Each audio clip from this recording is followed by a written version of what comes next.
Well, good morning, everyone. You made it to Wednesday. Well done. Just a reminder, we'll have coffee downstairs on the second floor at about 10:20, and lunch begins at noon in the expo hall. So just go in the main entrance to the expo hall and find your way to the same tables we had yesterday. The expo hall will be open until 3:15 this afternoon, so that'll be your last chance to get some technology innovation out of the expo hall. But before it closes, be sure and be by the Gov Connection booth at 3 p.m. for the $20,000 in goodie raffle. So this is on your chair. Make sure you have it filled out and get it stamped in the 3 places you need to get it stamped. And make sure it's turned in to their booth, which is number 413. Make sure it's turned in by 2 o'clock, and we'll have that drawing promptly at 3. Well, let's get right to our Innovators Awards 2015 presentation. For that, please welcome Rhea Kelly, the executive editor of Campus Technology Magazine. Rhea?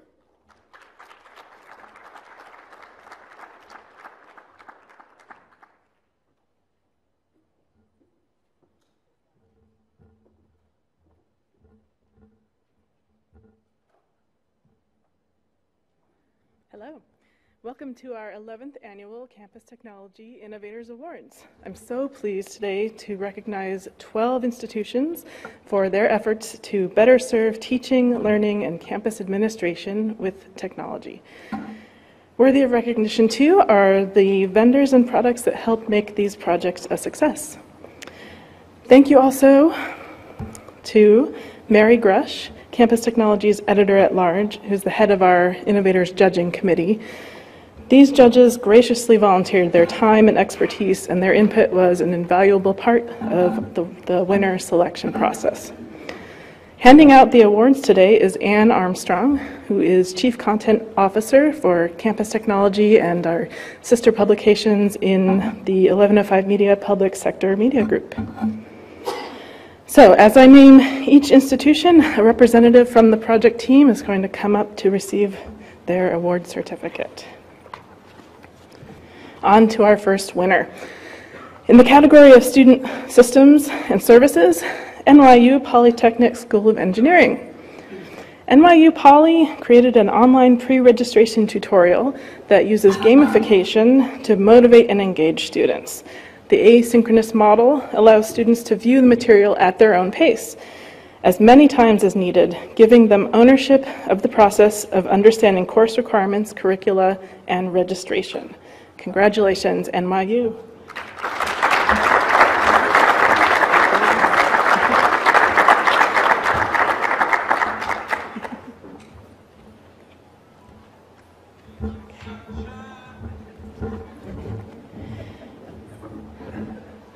Also in the category of Student Systems and Services, Ball State University.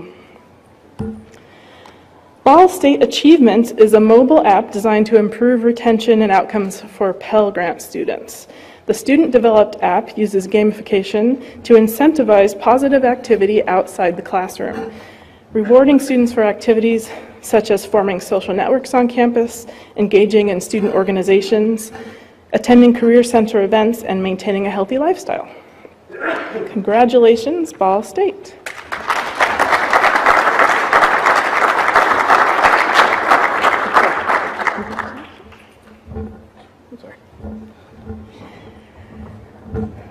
Also in the category of Student Systems and Services, South Mountain Community College. The Learner Support System tracks students' usage of campus tutoring resources, details such as time spent with a tutor, the focus of each tutoring session, and how effective it was perceived to be. The web-based system provides data at the individual student, course, and program level to help inform institutional strategic planning and resource development. Congratulations, South Mountain Community College.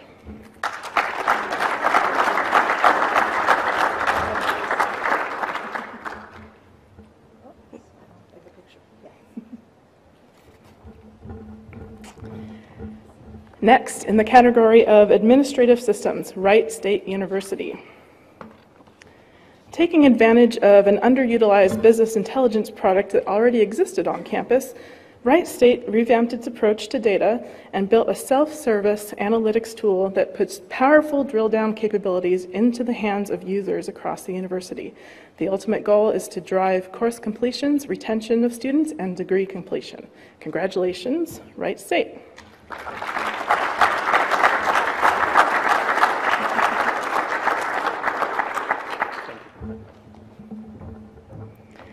Next, in the category of IT infrastructure and systems, Austin Community College. With a lot of imagination and hard work, Austin Community College transformed an aging shopping mall into a revitalized campus and community hub.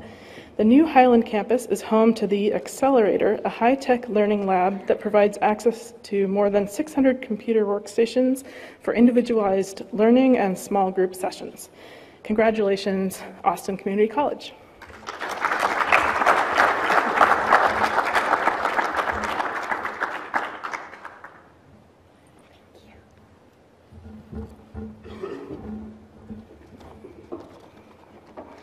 Also in the category of IT infrastructure and systems, Indiana University. More university app store than portal, One.IU provides students, faculty, and staff one easy place to access campus services from any computer or mobile device in an online marketplace format. Users can find what they need through a Google-like search without the cumbersome links and menus of typical portals. Through a partnership with RSmart, One.IU is now available to all higher education institutions as a cloud-based multi-tenant solution called One Campus. Congratulations, Indiana.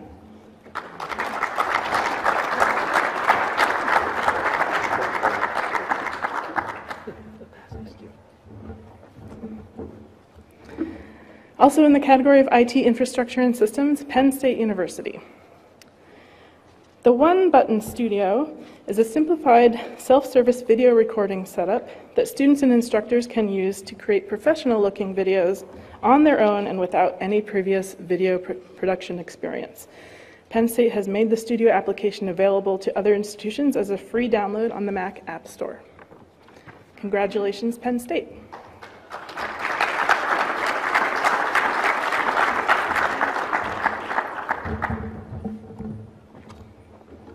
Next, in the category of teaching and learning, University of Notre Dame. In order to support the recognition of co-curricular and integrative learning, Notre Dame came up with a campus-wide strategy to include digital badges in students' e-portfolios.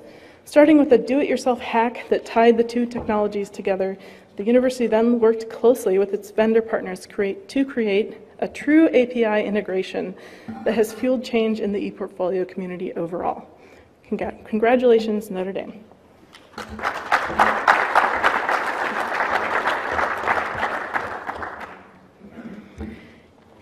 Also in the category of teaching and learning, University of San Diego. The World Interactive Study Environment uses Google's App Engine, cloud storage, and maps to allow students and faculty to connect classroom concepts with real-world locations and discoveries.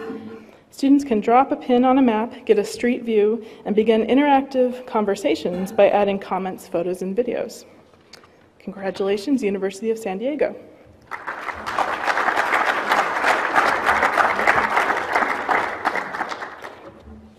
Also in the category of teaching and learning, Jackson State University. Jackson State's cyber learning ecosystem combines ubiquitous iPads for students with faculty training, a revamped curriculum, and digital textbook development. As the first complete digital teaching and learning ecosystem at a state institution in the country, cyber learning at JSU is bridging the digital divide and lowering textbook costs by more than 90%. Congratulations, Jackson State.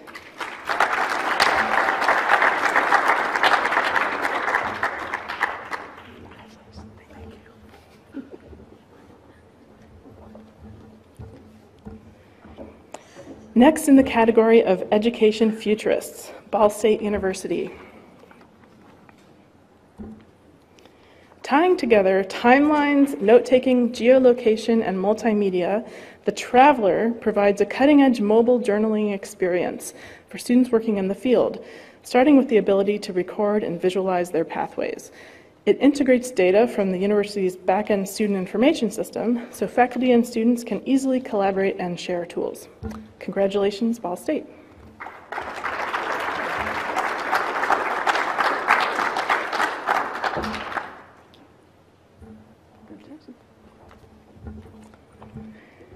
And finally, in the category of Education Futurists, Georgia State University, who wasn't able to attend today. The Curve is a technology-rich visualization space that supports research and instruction at Georgia State and promotes a broader understanding of the power of visual media. Its centerpiece is a touch-enabled 24-foot wide display housed in the university library, sending a clear message that the technology is there for everyone to use. Congratulations to Georgia State.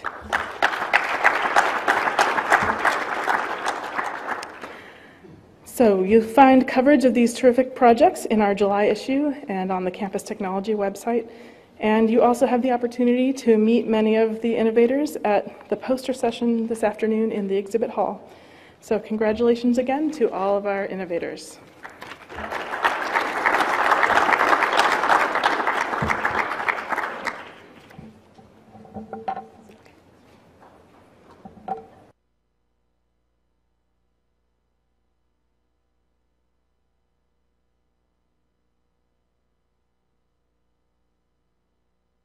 Thank you, Rhea. Thank you, Anne, and congratulations to all of our award winners this morning.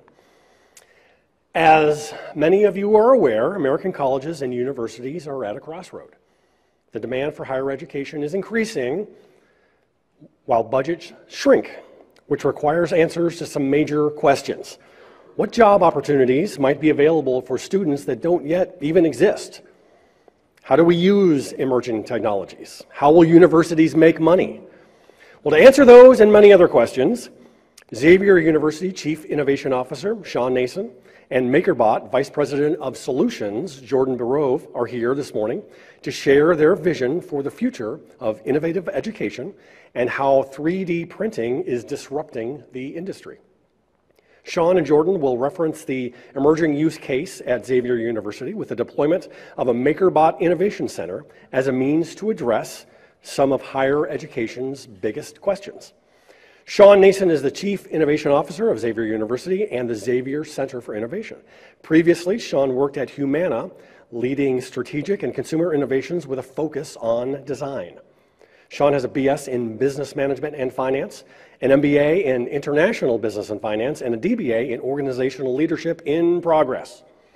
Jordan is the Vice President of Solutions at MakerBot and Global Lead for MakerBot Innovation Center, which empowers universities to use 3D printing in an unprecedented way. Jordan also served in the U.S. Army, where he was twice awarded the Bronze Star and taught as an assistant professor of military science at MIT. Jordan holds an MBA from Wharton, an MPA from Harvard, and a BS from Wake Forest. Please join me in welcoming Shawn and Jordan.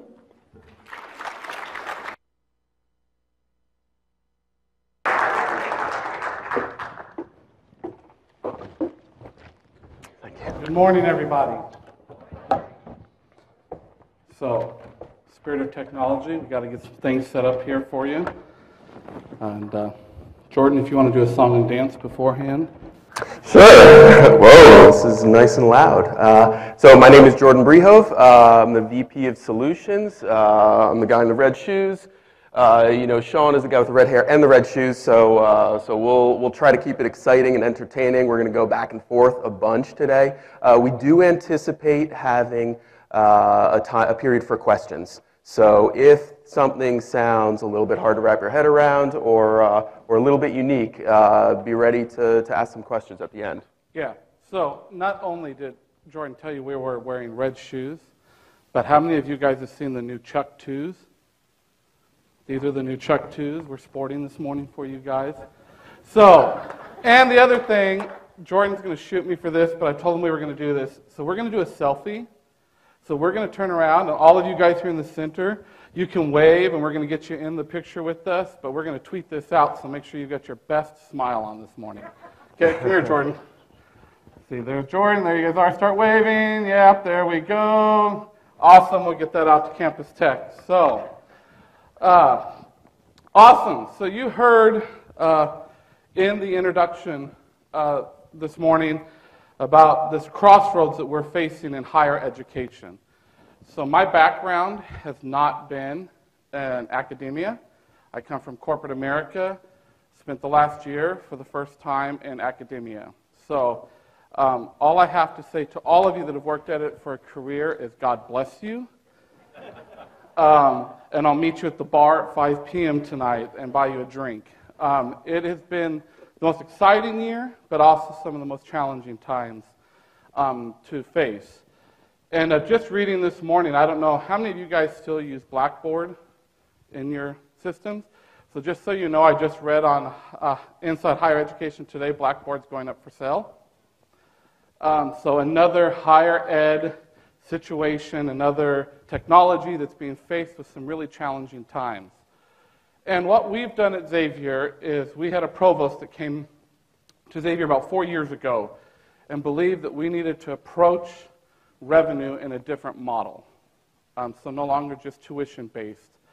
And there's this thing that's kind of surprising to me. You heard my background, finance and innovation now. We've had this philosophy to just continue raising tuition 3 to 5% every year, and we'll just cover all these budget deficits. Well, startling to this is this number around student loan debt. So student loan debt today is facing almost at a $1.4 trillion number. So take all consumer credit card debt in the United States, and it's at about $1 trillion. Student loan debts is almost $400 million more than what our consumer credit card debt is in America today.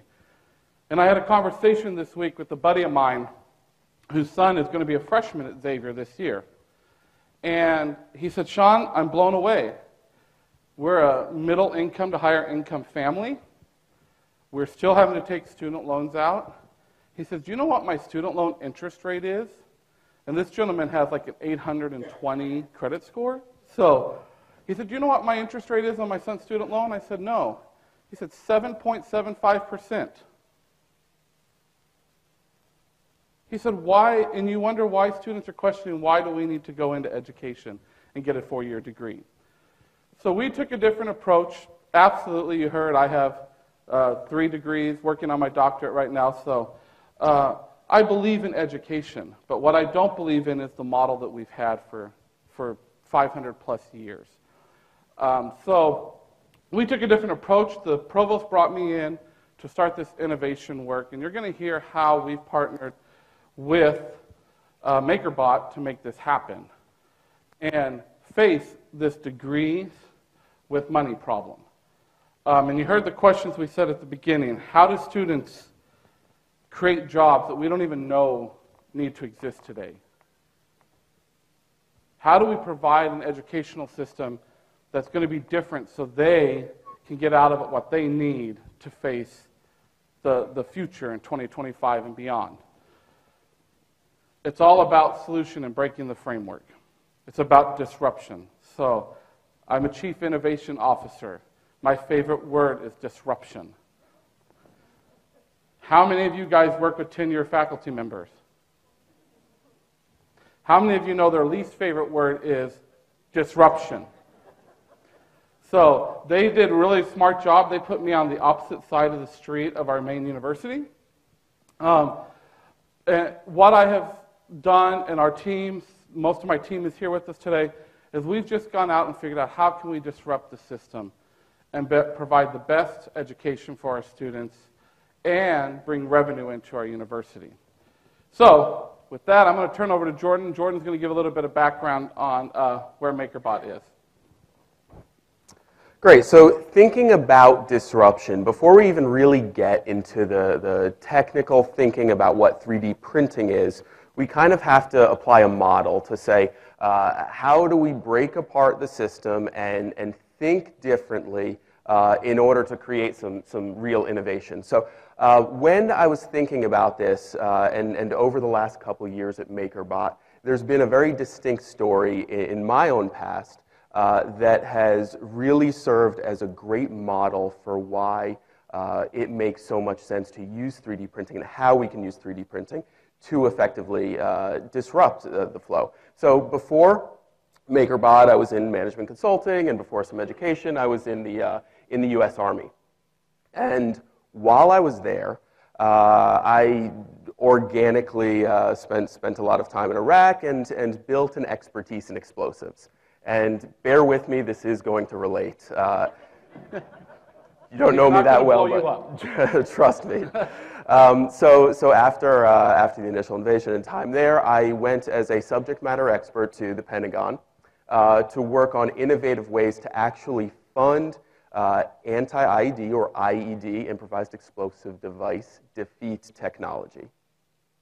So what we did, we had we were part of, I was AWO, was part of JIDO. People called it the modern day Manhattan Project. So we had tons of money, incredibly smart people. In fact, the annual budget was $6 billion, so practically unlimited. And what we did with that, what we started off doing was we funded these different companies. We funded Raytheon, Lockheed Martin, Northrop Grumman. We funded DARPA. I know education goes to DARPA for money. We were the guys that were giving DARPA the money that they needed. And what they did with that money, they went to we funded very smart scientists up in these R&D labs, and probably hundreds of them got money to solve problems. And they came up with awesome technology that I would love to tell you about, but I can't. The interesting thing is that one of the best solutions we got wasn't from those brilliant PhDs, 50-pound brain guys. It was from the field downrange in Iraq. So I'll tell you a little bit about technology or a tactic that was used in around 2007. Insurgents used IR sensors. IR sensors, infrared, they detect the heat signature of a truck. So a truck is traveling down the road. IR sensor sees the heat signature of the engine block. Positioned about 3 to 4 feet behind that would be a EFP, explosive form projectile. Just think about that as a directed explosion toward the cab of the vehicle. Inflicted a lot of casualties. There was a young NCO in a maintenance platoon that saw his buddies getting killed by this. He saw the problem, and he said, I have access to a solution. Because he was in a maintenance platoon, he could actually build stuff. So his solution to that was, all right, in front of that Humvee, I'm going to put a bar, about 8 feet long piece of metal, and at the end of that bar, I'm going to put an ammo can, and in that ammo can will be a glow plug. For those of you that don't know, glow plug is like a spark plug for a diesel engine, so it creates a heat signature. So instead of the cab of the vehicle being 3 to 4 feet behind the heat signature, it's now about 10 feet, so it's making people guess, or making the insurgents guess, about how to effectively place that explosive. He ended up saving a lot of his buddies' lives. This very low-tech, very inexpensive solution is one that we really actively funded, maybe one of the best ones that we did in my 2 years at the Pentagon funding solutions. So the key takeaway here is that we had practically unlimited amount of money. We funded these incredible scientists that were very smart and created great output, but it didn't cover everything. It didn't solve every problem. When we started thinking about it in terms of we can enable what were then 150,000 people in Iraq to solve their own problems and open up solutions to them, it really changed the game. So it was about accessibility. If you can give people access, many people access to solve problems, it solves things that sometimes before we even identify the problems. So let's get back to 3D printing. 3D printing is really exciting. It's absolutely mesmerizing. Who here has actually seen a 3D printer before? Great, that's a lot of people. So I hope you did stop by the MakerBot booth because there's 3D printers printing there right now. Many times, a lot of people haven't heard this before 5 years ago or so, but 3D printing 3D printing as an umbrella concept, there are several technologies, but 3D printing overall has been around for about 30 years. In the last 5 or 6 years, that's when most people have heard of it, along with the rise of MakerBot in an affordable fashion. The technologies include laser sintering, stereolithography, polyjet, a long tail, but really FDM is what we'll talk about today. FDM is the accessible type of 3D printing. It's fused deposition modeling. And what that means, and you can see this is a time lapse, so it's going much, much quicker than it normally does, but it puts a layer on top of layer on top of layer of PLA or ABS. So it's kind of like, think of a hot glue gun. Hot glue gun running around layer by layer by layer until you ultimately have a product that you can use. So then we're talking about that value of accessibility from that military example, and then we now have this new technology. The great thing about the new technology is that, you know, people were using it, hobbyists were using it, individuals were creating new things, designers. But the question then became, how do you really manage it at scale for a lot of people? 30 years ago, 3D printing was created. 5 years or so ago, it really became accessible to people. It's only in that last 1 or 2 years that it has been out there in a way that it can be used at scale. So we thought about this challenge when MakerBot, we're a manufacturer of 3D printers and an innovation company around the ecosystem. So we saw this challenge because we had our own 3D printers. We had 5, then we had 10, then we had 20, and ultimately now we have 160 sitting in a room, and it became really challenging to manage all of those and to give people access to all of them. So we created, kind of organically and inside our own organization, we created the MakerBot Innovation Center concept. So what pulls that together, I usually talk about the hardware first, but I'm going to talk about the software first today because it's important in thinking about the MakerBot Innovation Center. A lot of times people think about 3D printing with a bunch of 3D printers like a factory, and there's a lot of value there. You can have a single operator interfacing with many printers. You have an optimized solution. You're creating a lot of output. You're doing it very efficiently. Sometimes it competes very well at the lower numbers with injection molding. So the way people are always thinking about 3D printing, usually it's the high or low volume, high variation, or you're talking about digital supply chain. Most use cases fall into that range.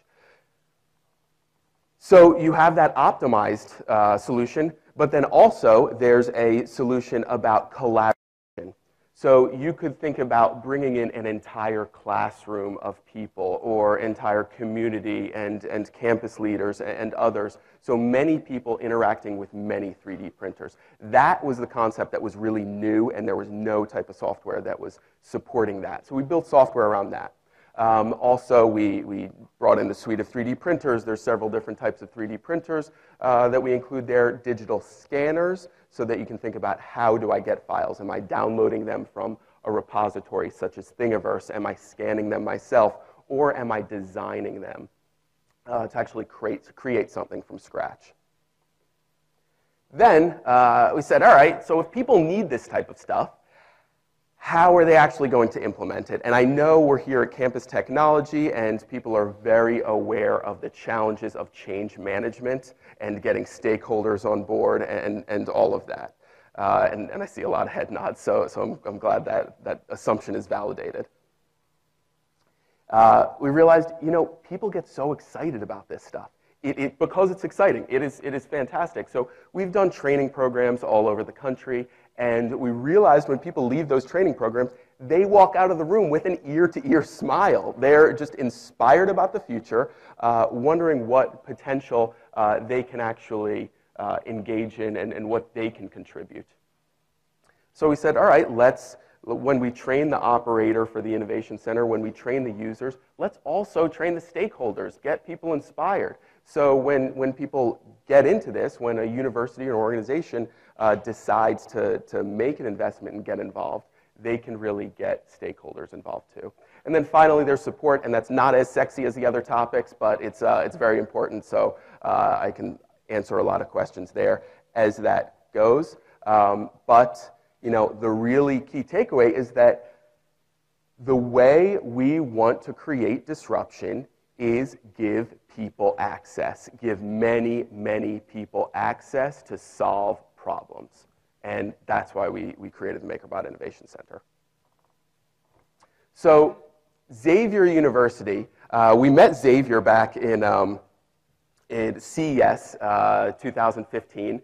And we at MakerBot, we're effectively we're 6 years old. And we move very fast. We move with the speed of a startup company. So we were surprised that there was a university that was also able to move at that type of pace. We met Xavier, and they said, we're creating this Center for Innovation, and we really want to do aggressive things. So in the course of from the day we met them until 6 days later, they were ready to move forward with an investment in 3D printing. And a month later, so we realized that faculty administrators were really ready to move and move quickly in order to in some ways, break things. What was really exciting was that it wasn't just the faculty and administration, it was the students too. So I got to the launch of Xavier's Center for Innovation and their MakerBot Innovation Center in February 2015. And I met Alana.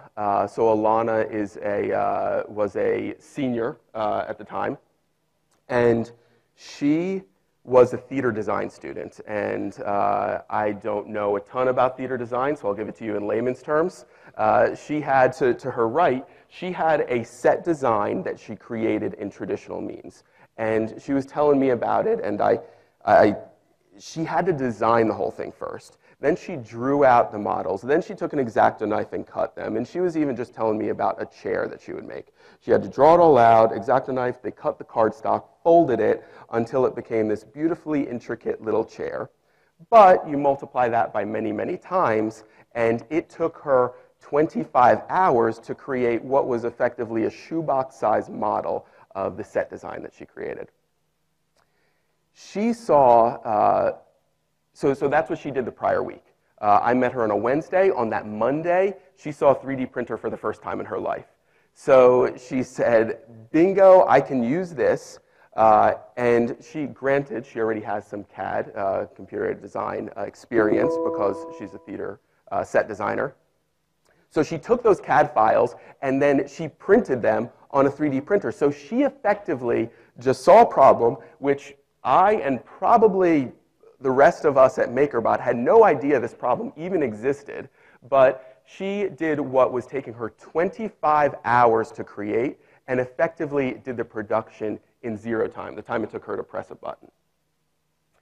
And the even more crazy thing is that she saw a 3D printer for the first time on Monday. By Wednesday, she was showing me the model. So Xavier moves quickly, I must say. Yeah, so I'll give you a little bit of an update on Alana. So where's the IU team that just won the award? You guys. So she graduated in May of this year and was accepted into the Indiana University's master's program in theater design and hopes to be able to use this technology there. So we were very excited to see her. And her professor at the time, he was a faculty member, David Zlatic, is actually sitting here in the audience with us. And since then, he's moved over and actually runs our Innovation Center for us and the 3D Center. So if you have technical questions, today he'll be available. Don't ask me. I can talk about it, but he can tell you what it's like and what it's like to run it. So we talked about a student and the speed. So Jordan talked to you. So one of my greatest privileges on campus is I have an amazing group of colleagues that I work with. One in particular, Annette Marksberry, who is our Chief Information Officer. And she was with us at CES in January when we made this decision to launch the MakerBot Innovation Center. And from the day we met Jordan to 28 days later is when we launched the center.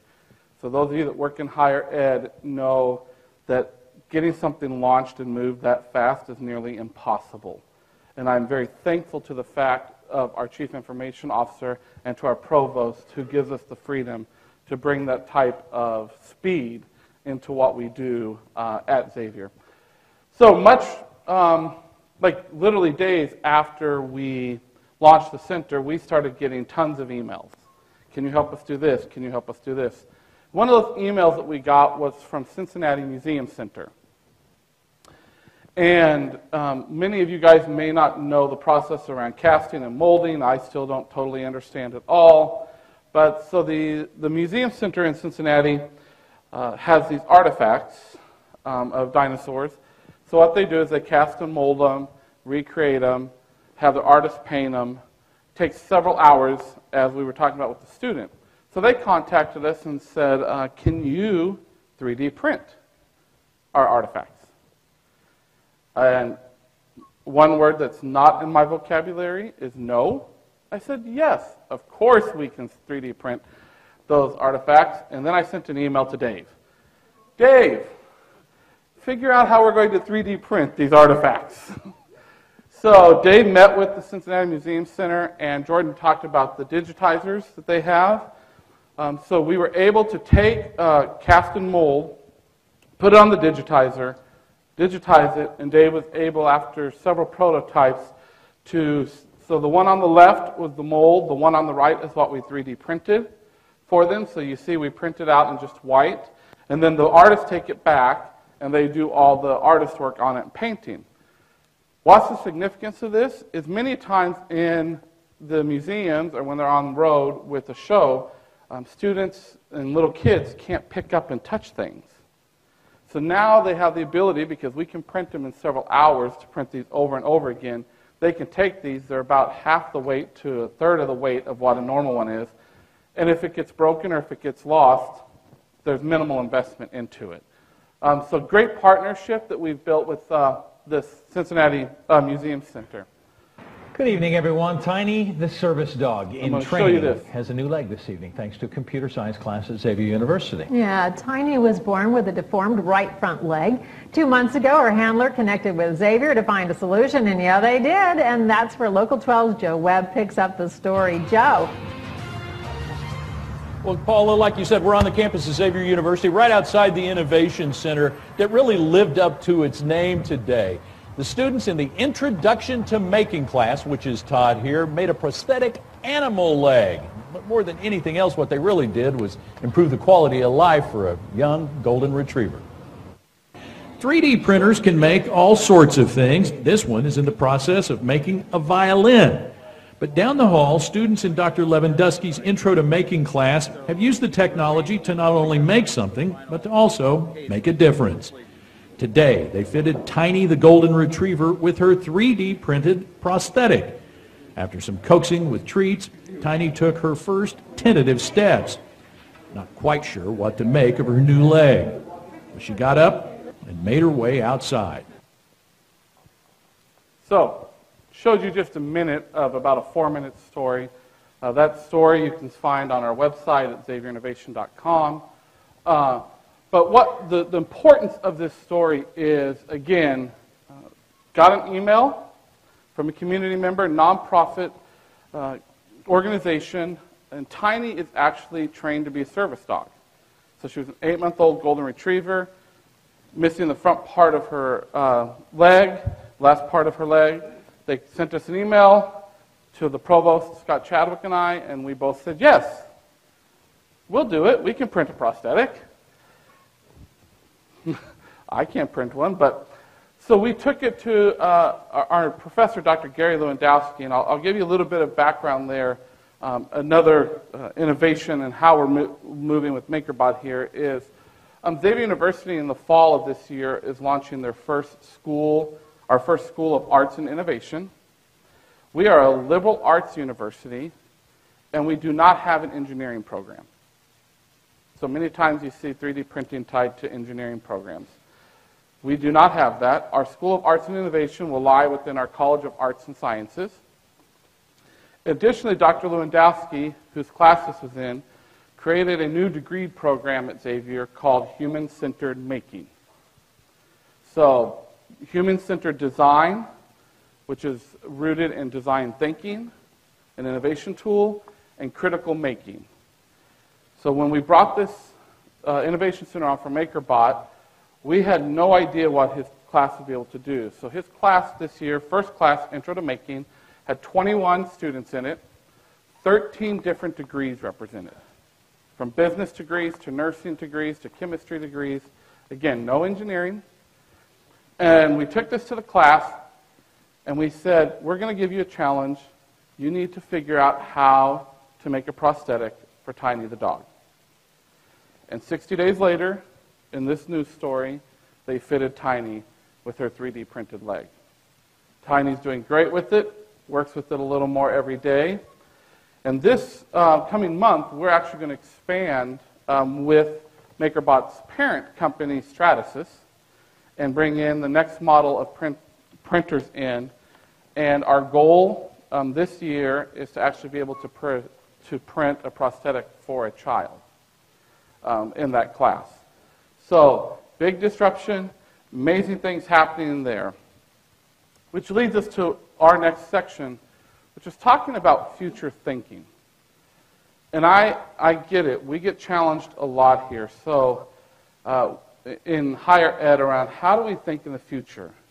So my role right now within our community is I start making and leading sessions that talk about how do we think 2025 and beyond. So I have a 7-year-old and a 7-week-old.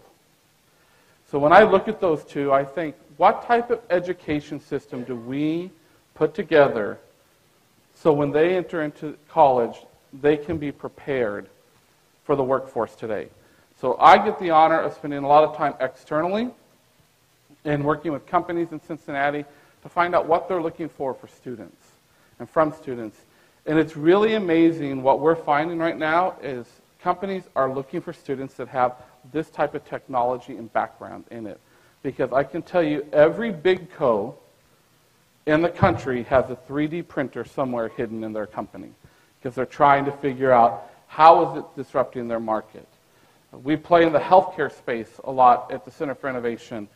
So now prosthetics, we were talking about for the child, a normal prosthetic for a child costs about $2,500 to $5,000 to have made. They have to have them redone every 18 months. A prosthetic 3D printed costs somewhere between $40 and $50. So imagine us putting MakerBots in every home.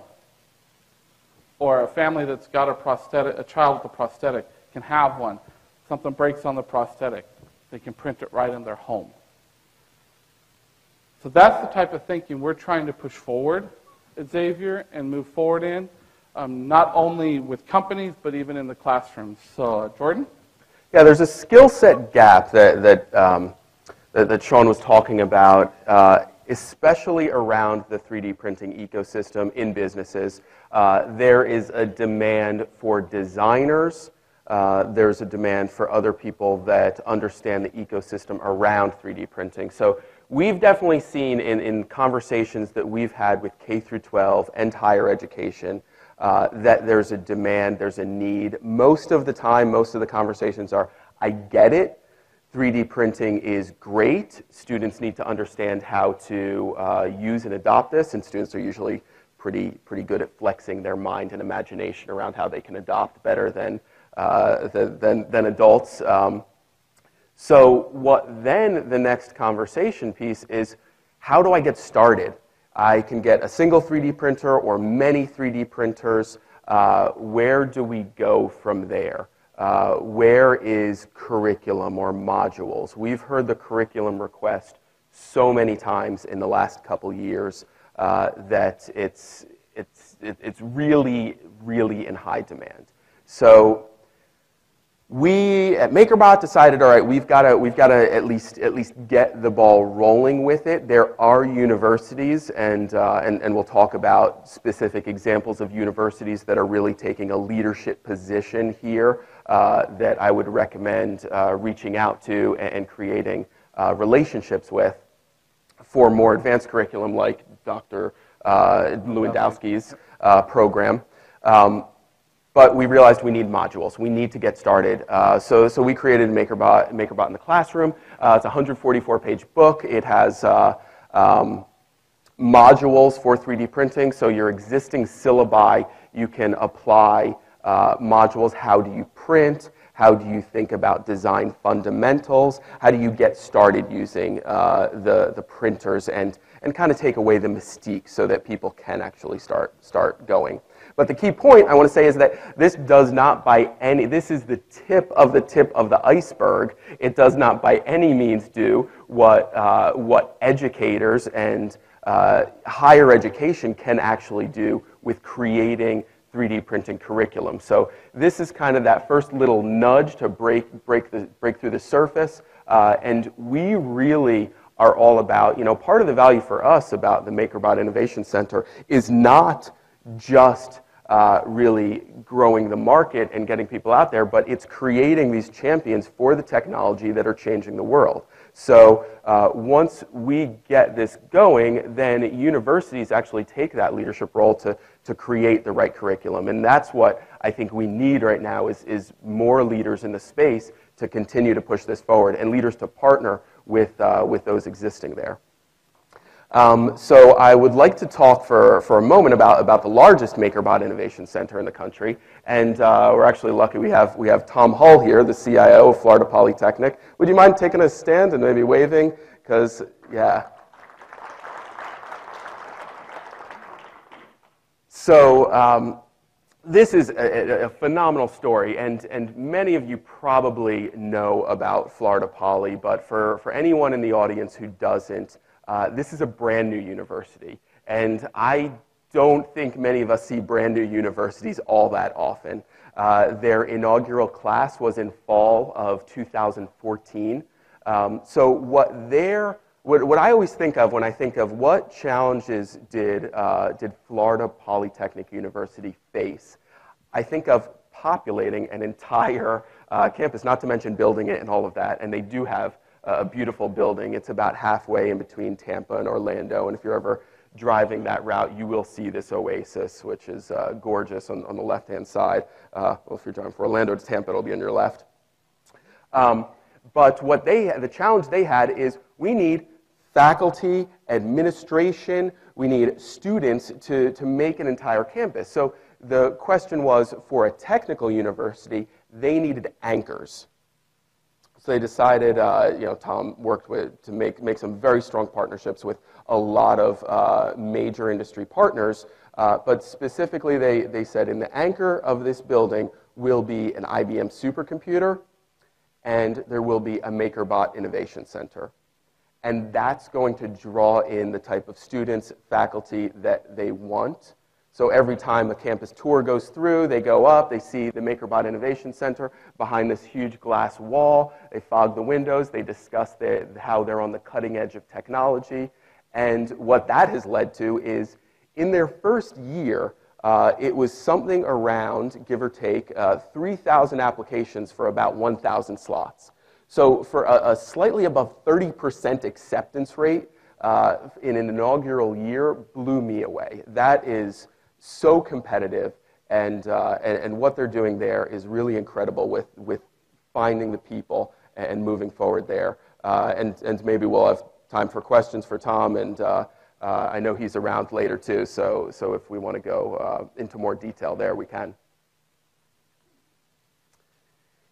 Getting leaders involved. So actually, before I get to leaders, there's another story. This is SUNY New Paltz, State University of New York in New Paltz. It's about an hour and a half north of where MakerBot is located in Brooklyn, New York. Actually, it's in Metrotech, so we're one Metrotech. You guys are 5 Metrotech, so we're neighbors right there with NYU Polytechnic.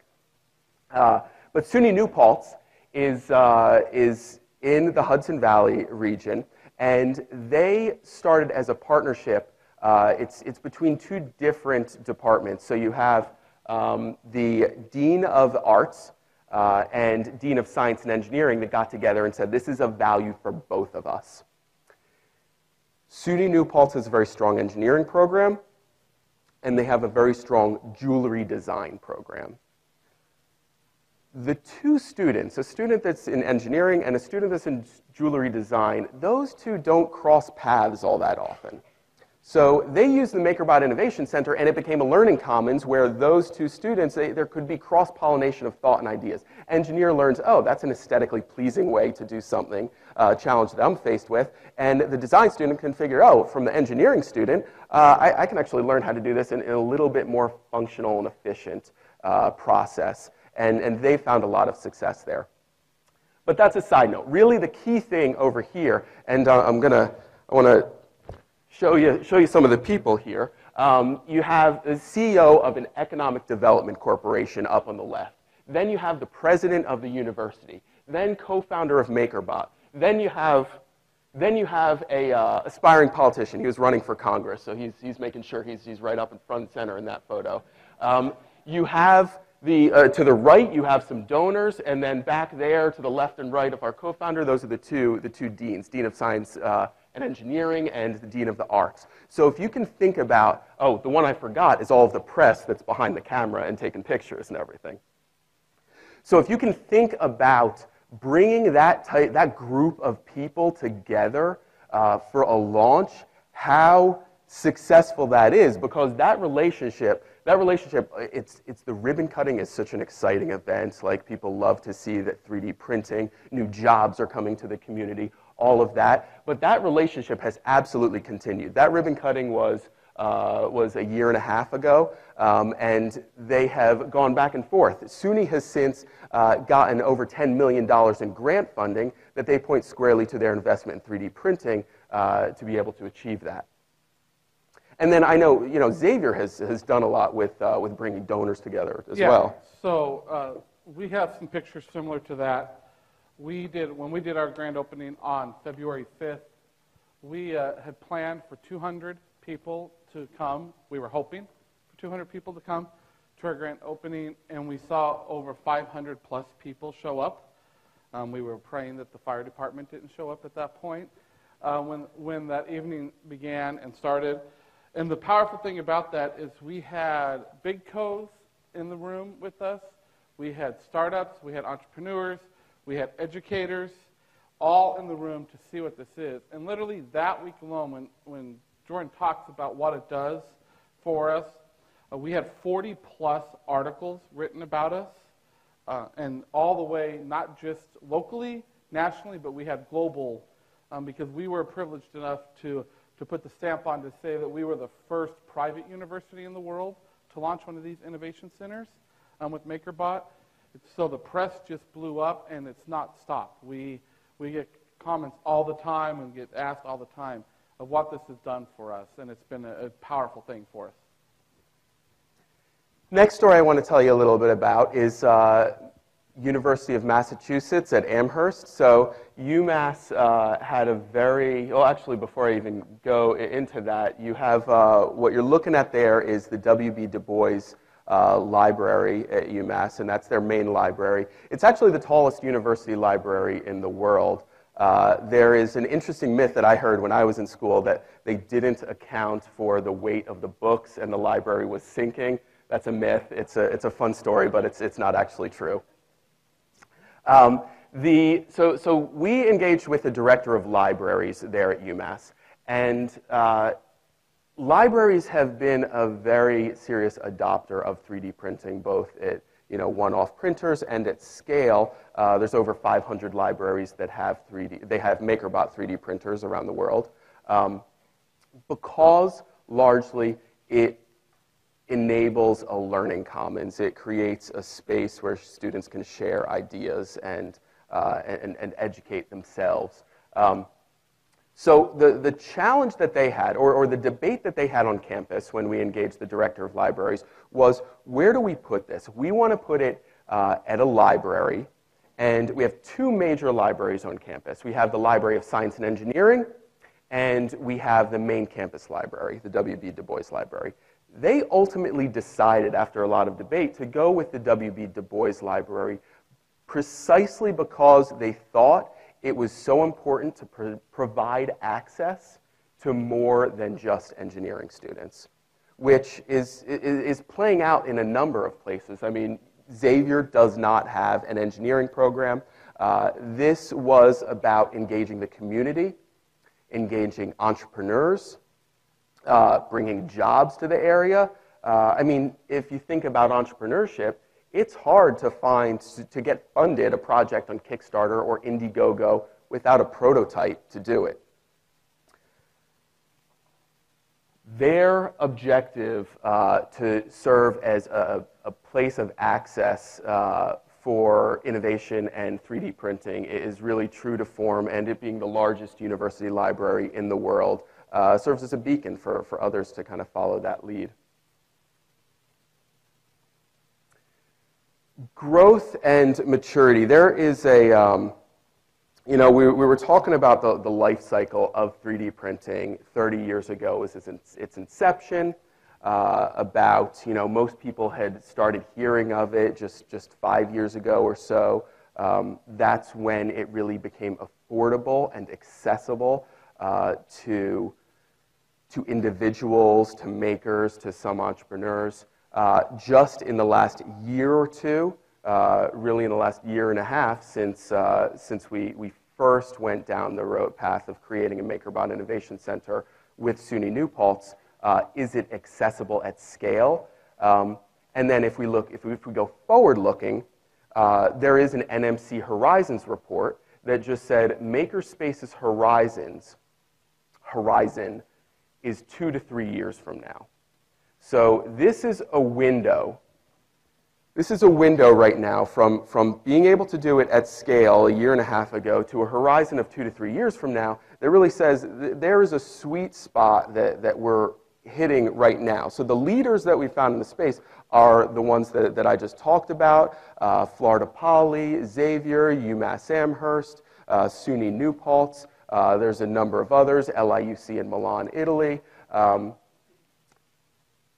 And those schools are taking a leadership position in 3D printing. There's probably another year or so, year-ish, where those really big leaders are going to emerge.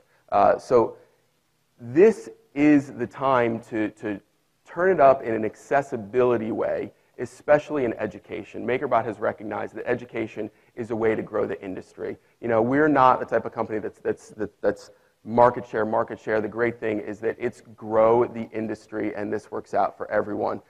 It's very exciting. I mean, when I think about growth and maturity, I think about, you know, I left management consulting myself because I was just like, this industry is so incredibly exciting. If it was the 1960s, I would be gravitated toward the space program. If it was the late 80s, early 90s, it would be computers and the internet. If it was the 1500s, it'd probably be the printing press. But this is the exciting place today. Yeah. So we get asked a lot, and I'm sure the big question here in the room is, this is great. Love it. You've heard about these universities, but this costs a lot of money.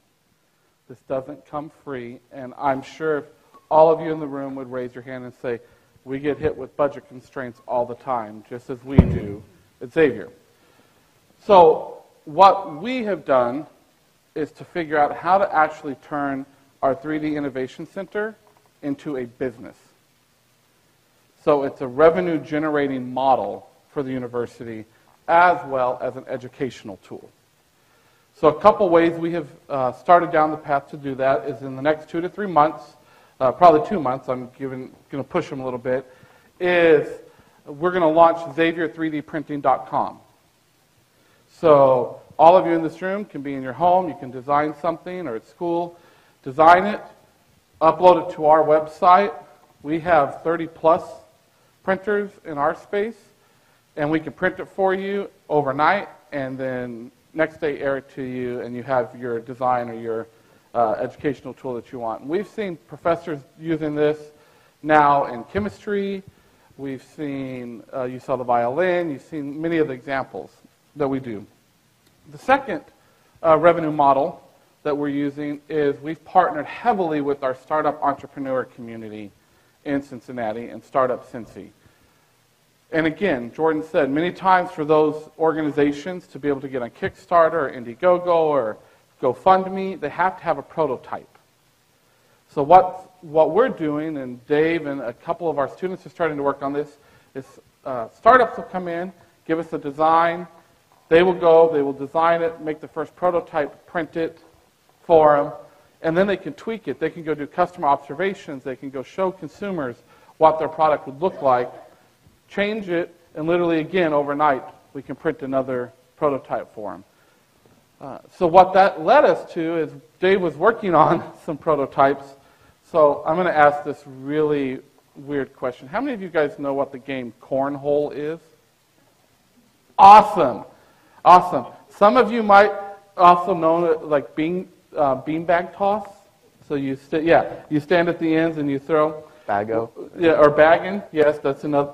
So there's this other thing that goes along with playing that typically that requires refreshments. So happens that the World Cornhole Association is based in Ohio. And Dave gets a phone call one day, and this gentleman wants to come in and meet him with a prototype, show him a prototype. Dave says, great, come in. So the guy walks in, and he has 2 PVC pipe ends, a PVC pipe glued to it, and a T-bar. And he says, can you make this? And Dave's like, well, we can try, we can design it. And he got into the conversation, and actually the World Cornhole Championships was 3 weeks ago in Tennessee. And he had created this prototype so you could take a 2-inch pipe at the back of your cornhole game, stick it in the ground, and stick this on top of it so you could put your drinks in there when you throw your bags. So Dave, on 3D printing, did a small batch of manufacturing. We printed 100 sets of those for this organization, and now we can personalize them, all for $49.95. So, our revenue model. We are exploring multiple options on how to make this a self-sustainable innovation center so we can, again, expand. We will be expanding our innovation center. So what we have made a decision on, which will lead us to our last slide so you can ask some questions. So you see our X there that's 3D printed. What we decided, I get challenged by our provost constantly. So Shawn, what's next? What's next? What's going to keep us leapfrogging? And what's next for us is we're coming with the community in the region in Cincinnati area and any other university that wants to play with us. And we're going to create and created the Xavier 3D Center of Excellence. So bringing in industry leaders to come in with us. There's tons of startups that play in the service space of this but don't have hardware. We're going to bring them all together. Some of them are actually businesses that are going to be housed in our innovation center. And we're going to work with them, and we're going to create this 3D Center of Excellence and take it into education and take it into the business and be really, as Jordan said, the thought leader in this space as it's looking for leaders in education. So, I know that we've got a couple people around. I'm sure some of you might have questions for us. And we've got about 4 or 5 minutes here before we have to get you guys out. But anyone have any questions, immediate questions that you want to ask? Oh, wow. Did we get everything? Right